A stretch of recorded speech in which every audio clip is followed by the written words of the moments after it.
The phone rang, interrupting my vacation. "Mr. Harrington, your house is on fire," the voice said. "It appears to be an unfortunate accident." I stood up, heart racing, sand still clinging to my feet. But 15 years in the justice system had taught me there are no real accidents, especially not when you've refused to pay the neighborhood's unofficial protection fee, $600 a month, demanded by people calling themselves the Homeowners Association. They had no legal authority, but they had lighters and arrogance. I had only one choice: either let them erase everything my family had built, or use every skill I'd ever learned to turn this HOA into the headline of their own downfall. You're probably wondering where you're watching this from, because what came next didn't just change my life, it changed the law. I never wanted to move to Oak Ridge Estates. But when my wife, Laura, was diagnosed with stage 3 lymphoma last spring, living 30 minutes from the best oncology center in New England suddenly became our top priority. I'd spent my career ensuring justice was served, but now my family needed me more than the system did. At 48, I figured it was time for a quieter life anyway. The real estate agent seemed hesitant when I signed the papers. "Oak Ridge is a lovely community, Mr. Harrington," she said with a practiced smile. "Just make sure to read all the neighborhood guidelines thoroughly."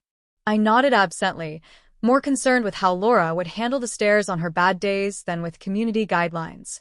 When people asked what I did for a living, I usually said I was a remote software engineer. It was simpler that way. My actual position came with attention I didn't want. The moving truck had barely pulled away when a sharp knock echoed through our still empty living room. A woman with meticulously styled blonde hair and a smile that didn't reach her eyes stood on our doorstep.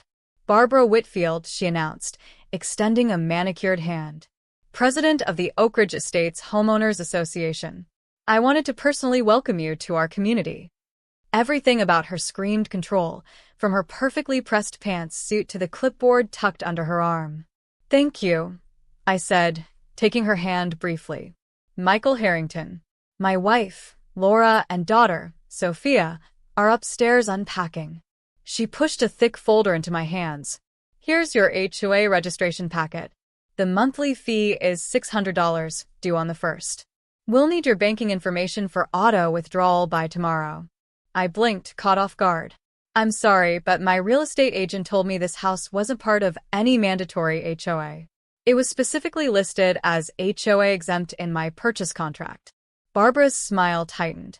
"I'm afraid your agent was mistaken. All homes in Oak Ridge Estates fall under our jurisdiction. Everyone pays." There was something in her tone, not just entitlement but threat. I'd heard that tone before, from people used to getting their way through intimidation. "I'll need to review my paperwork," I replied, keeping my voice neutral. Barbara's eyes narrowed, and for a split second, her mask slipped. "Mr. Harrington, I strongly suggest you cooperate with the HOA. Things can get difficult for homeowners who don't comply with our standards."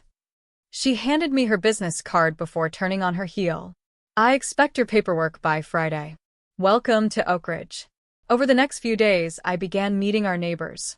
Tom Peterson, a 60-year-old retired Army veteran who lived on our left, invited me for coffee. "How's the move going?" he asked, pouring me a cup of strong black coffee. "Fine, except for being ambushed by the HOA president."